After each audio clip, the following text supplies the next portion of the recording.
चलिए शुरू करते हैं। पिछली क्लास में हम लोग सेट नंबर 36 तक देख लिए थे, तो आज की क्लास में हम लोग सेट नंबर 37 को देखेंगे। अच्छा, आप लोग को पीडीएफ कैसे मिलेगा इसके बाद हम लोग लास्ट में हम लोग चर्चा करेंगे। पीडीएफ के बारे में हम लोग लास्ट में चर्चा करेंगे। आप लोग पीडीएफ कहाँ से ले सकते हैं। चलिए पहले हम लोग क्लास को शुरू करते हैं। फर्स्ट प्रश्न की बात कर लेते हैं। देखिए, फर्स्ट प्रश्न बोला जा रहा है कि भारत अभियान के समय महमूद गजनवी के साथ आने वाला विद्वान कौन था। भारत अभियान के समय महमूद गजनवी के समय आने वाला विद्वान की बात कर लेते हैं। कौन हो जाएगा? अलबरूनी हो जाएगा, अलबरूनी। इसके बाद प्रश्न नंबर 2 को देख लेते हैं। प्रश्न नंबर 2 में है व्हाइट हाउस क्या है। व्हाइट हाउस क्या हो जाएगा? ये हो जाएगा अमेरिकी राष्ट्रपति का निवास स्थान हो जाएगा, अमेरिकी राष्ट्रपति का निवास स्थान हो जाएगा। इसके बाद हम लोग प्रश्न नंबर 3 की बात कर लेते हैं। बोला जा रहा है असम की राजधानी कहाँ है। असम की राजधानी कहाँ पे हो जाएगा? यानी असम की राजधानी कहाँ हो जाएगा? दिसपुर हो जाएगा। इसके बाद हम लोग प्रश्न नंबर 4 की बात कर लेते हैं। प्रश्न नंबर 4 में बोला जा रहा है असम का प्राचीन नाम क्या, यानी असम का प्राचीन नाम बोला जा रहा है, तो असम का प्राचीन नाम क्या हो जाएगा? प्रयाग ज्योतिषपुर हो जाएगा, प्रयाग ज्योतिषपुर हो जाएगा। ठीक है, प्रयाग ज्योतिषपुर। इसके बाद हम लोग प्रश्न नंबर 5 की बात कर लेते हैं। प्रश्न नंबर 5 में है मौलिक अधिकारों का उल्लेख संविधान के किस भाग में किया गया है। तो मौलिक अधिकारों का उल्लेख संविधान के किस भाग में किया गया है? याद रखिएगा आप लोग, भाग 3 में किया गया है मौलिक अधिकार है। तो भाग 1 में क्या है? राज संघ एवं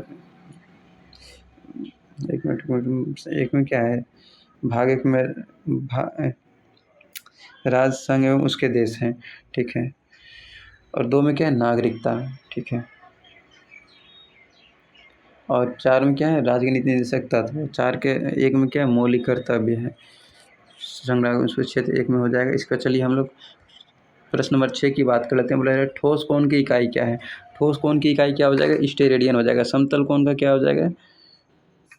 रेडियन हो जाएगा। इसके बाद प्रश्न नंबर हम लोग 7 की बात कर लेते हैं। बोला जा रहा है राज्य की नीति निर्देशक सिद्धांत को किस देश के संविधान से लिया गया है। तो ये आयरलैंड से लिया गया है, आयरलैंड से। इसके बाद प्रश्न नंबर 8 की बात कर लेते हैं। प्रश्न नंबर 8 में राष्ट्रीय विकास परिषद की अध्यक्षता कौन करता है। राष्ट्रीय विकास परिषद की अध्यक्षता की बात कर लेते हैं। कौन करता है? प्रधानमंत्री करता है। इसके बाद प्रश्न नंबर 9 की बात कर लेते हैं। प्रश्न नंबर 9 में बोला जा रहा है मीनाक्षी का मंदिर कहाँ पर स्थित है। मीनाक्षी का मंदिर कहाँ पर स्थित है?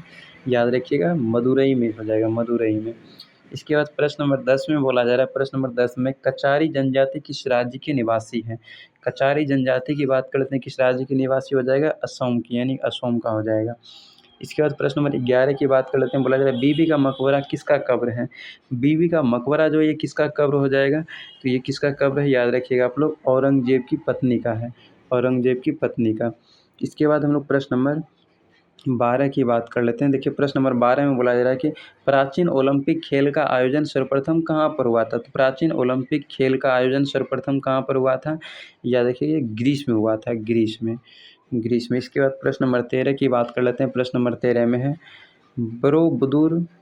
बोरोबुदुर का प्रसिद्ध बौद्ध मंदिर किस देश में स्थित है। किस देश में हो जाएगा? याद रखिएगा आप लोग, इंडोनेशिया में हो जाएगा।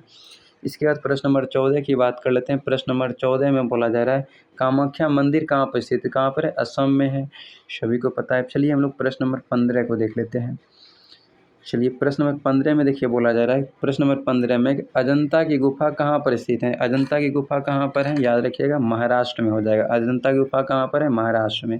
इसके बाद प्रश्न नंबर 16 की बात कर लेते हैं। बोला जा रहा है भारत द्वारा प्रक्षेपित प्रथम उपग्रह कौन है।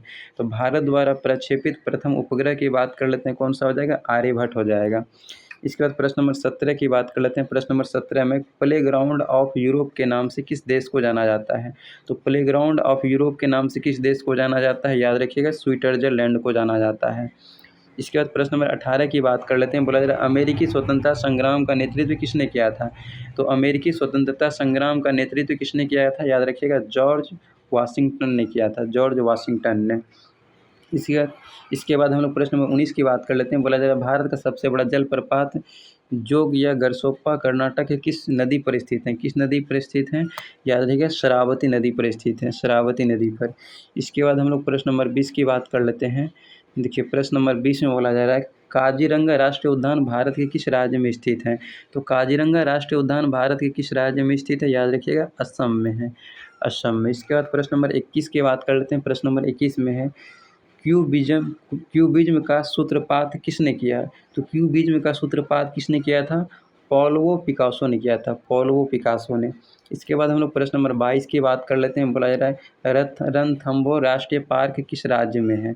रणथंभौर राष्ट्रीय पार्क की बात कर लेते हैं, किस राज्य में, ये राजस्थान में है। इसके बाद हम लोग प्रश्न नंबर 23 की बात कर लेते हैं। प्रश्न नंबर 23 में नासिक शहर किस नदी के किनारे बसा हुआ है। तो नासिक शहर की बात कर लेते हैं, किस नदी के किनारे बसा हुआ है, गोदावरी नदी के किनारे बसा हुआ है। इसके बाद प्रश्न नंबर 24 को देख लेते हैं। लक्षद्वीप समूह पर स्थित हैं। लक्षद्वीप समूह जो कहाँ पर स्थित है, याद रखिएगा आप लोग, लक्षद्वीप समूह जो ये अरब सागर में स्थित है। इसके बाद हम लोग प्रश्न नंबर 25 को देख लेते हैं। प्रश्न नंबर 25 में चाय अनुसंधान केंद्र कहाँ पर स्थित है।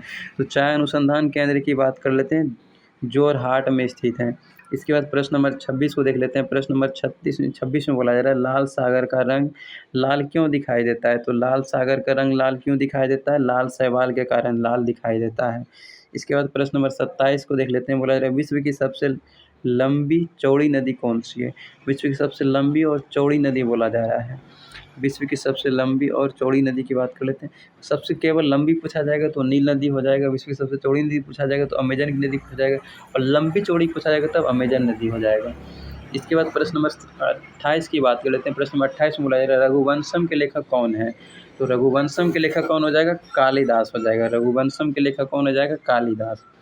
इसके बाद चलिए हम लोग अगला प्रश्न को देख लेते हैं। प्रश्न नंबर 29 की बात कर लेते हैं।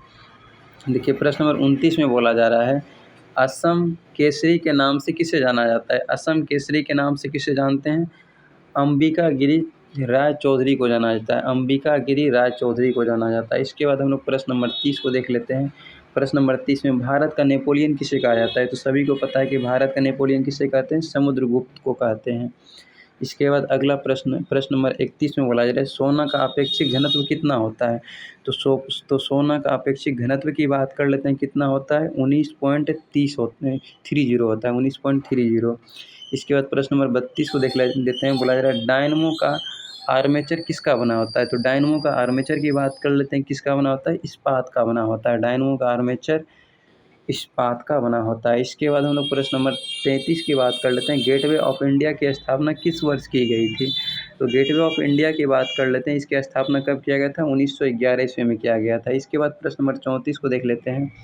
प्रश्न नंबर 34 में बोला जा रहा है पानीपत का तृतीय युद्ध कब लड़ा गया। तो पानीपत का तृतीय युद्ध कब लड़ा गया था, 1771 ईस्वी में लड़ा गया था। इसके बाद प्रश्न नंबर 35 को देख लेते हैं। प्रश्न नंबर 35 में है 1857 ईस्वी के विद्रोह में कानपुर के विद्रोहियों का नेतृत्व किसने किया था। कानपुर से किसने किया था, कानपुर से सभी को पता है किसने किया था। तो ये क्या था, नाना साहेब ने किया था। वीर कुंवर सिंह ने किया था, सासाराम बिहार से किया था। ठीक, सासाराम बिहार से। और झांसी से कौन किया था, झांसी की रानी ने किया था, लक्ष्मीबाई ने किया था। ठीक है, चलिए अब हम लोग अगला क्वेश्चन देख लेते हैं। क्वेश्चन नंबर 36 को देख लेते हैं। क्वेश्चन नंबर 36 में बोला जा रहा है फ्यूहरर के नाम से किसे जाना जाता है। तो फ्यूहरर के नाम से किसे जानते हैं हम लोग, हिटलर को जानते हैं। फ्यूहरर के नाम से हिटलर को जाना जाता है। इसके बाद हम लोग प्रश्न नंबर 37 की बात कर लेते हैं। विधान परिषद धन विधेयक को अपने पास अधिकतम कितने दिनों तक रोक सकता है। तो विधान परिषद धन विधेयक को अपने पास अधिकतम कितने दिनों तक रोक सकता है, याद रखिएगा 14 दिन तक रोक सकता है। इसके बाद हम लोग प्रश्न नंबर 38 की बात कर लेते हैं। प्रश्न नंबर 38 में है महाभाष्य का संबंध किससे है। तो महाभाष्य का संबंध की बात कर लेते हैं, किससे हो जाएगा, व्याकरण से हो जाएगा। इसके बाद प्रश्न नंबर 39 में बोला जा रहा है। प्रश्न नंबर 39 में है सार्क का पहला अध्यक्ष कौन थे। तो सार्क का पहला अध्यक्ष की बात कर लेते हैं, कौन हो जाएगा, HM इरशाद हो जाएगा, HM इरशाद हो जाएगा। इसके बाद प्रश्न नंबर 40 की बात कर लेते हैं। प्रश्न नंबर 40 में भारत में सर्वप्रथम पेट्रोलियम की खोज कहाँ हुई थी। तो सर्वप्रथम भारत में पेट्रोलियम की खोज कहाँ हुआ था, डिगबोई में हुआ था। इसके बाद प्रश्न नंबर हम लोग 41 को देख लेते हैं। प्रश्न नंबर 41 में गेहूं का अग्रणी उत्पादक देश कौन है। तो गेहूं का अग्रणी उत्पादक देश की बात कर लेते हैं, कौन हो जाएगा, चीन हो जाएगा। इसके बाद हम लोग प्रश्न नंबर 42 की बात कर लेते हैं। प्रश्न नंबर 42 है गोंडवाना कोयला क्षेत्र किस राज्य में स्थित है। गोंडवाना कोयला क्षेत्र की बात कर लेते हैं, कहाँ पर है ये, मध्य प्रदेश में है। चलिए आज का सेट भी क्लियर हो गया। अब आप लोग को बताते हैं कि PDF इसका कहाँ पर मिल जाएगा। इसका PDF आप लोग कहाँ से ले सकते हैं। तो PDF के लिए आप लोग मैसेज कर दीजिएगा, व्हाट्सअप मैसेज कीजिएगा 906000911693। इस नंबर पर आप केवल व्हाट्सअप कीजिएगा, व्हाट्सअप पर मैसेज कर दीजिएगा और बोल दीजिएगा किसका PDF चाहिए, PDF मिल जाएगा। चलिए आज के लिए इतना ही रहने देते हैं।